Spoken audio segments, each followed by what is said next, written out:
Qadınlarda cinsiyyət orqanından gələn pis qoxu, axıntı və qaşınmanın səbəbi nədir? Ən geniş yayılmış səbəbi göbələkdir. Deməli, antibiotik qəbulu, şəkərli qidalardan uzun müddət istifadə eləmək, hormonal dəyişikliklər, immun sisteminin aşağı düşməsi, həmçinin cinsiyyət orqanının sabun gellərlə tez-tez yuyulması və vaginal duşlar onun florasının pozulmasına, nəticədə isə vaginal kandidoz adlanan göbələk xəstəliyinin yaranmasına səbəb olur. Hətta göbələk xroniki hala çevrilən qadınlarda, şam istifadə eləyə bilməyən qız uşaqlarında bu problem uzun müddət davam edə bilir. Əgər siz də göbələkdən təbii yolla qurtulmaq yollarını axtarırsınızsa, Flora Comfort bezlərindən istifadə edə bilərsiniz. Bildirim ki, bu bezlərin tərkibində 11 müalicəvi bitki var və bu bitkilər əsrlərdir qədim Tibet təbabətində istifadə edilir. Bədənimizdə ən çox mikrokapilyarlar bilirsiniz ki, cinsiyyət orqanında yerləşir. Bu məhsulun tərkibində olan 11 bitki qan dövranını yüksəldir, detoks və ağrı-kəsici təsir göstərir. Bir sözlə göbələyi dayandırır, iltihabı azaldır, vaginal floranı bərpa etdiyi üçün axıntı, qaşınma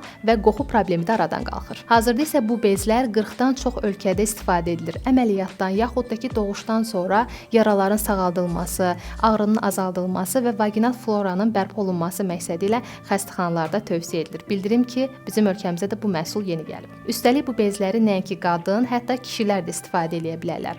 Analçat yaxud da ki, babasil əməliyyatlarından sonra yaranın sağaldılması və ağrının götürülməsi məqsədi ilə istifadə oluna bilir. Gələk indi də məhsulun istifadə qaydasına. Deməli, qadınlar menstruasiyadan 3 gün sonra hər gün 1 ədəd olmaqla 20 gün müddətində bu bezlərdən istifadə edə bilərlər. Xırda da olsa simptomlar qalıbsa, deməli 3 ay müddətində bu cür fasilələrlə siz bu bezləri istifadə edə bilərsiniz. Bitki tərkibli Flora Comfort bezləri hazırda Bakı və Sumqayıtda fəaliyyət göstərən bəzi apteklərdə satışda var. Əgər məhsulla bağlı suallarınız yaranarsa, şərh bölümünə yaza bilərsiniz. Sonda isə bildirim ki, keçməyən axıntı, qoxu və qaşınma problemlərinin səbəbi təkcə göbələk deyil. Əgər siz də bu problemdən uzun müddətdir ki, əziyyət çəkirsinizsə, mütləq həkim qəbuluna gedin. Bu cür faydalı videolarımızın davamının gəlməsini istəyirsinizsə, bəyən düyməsinə basmağı da unutmayın.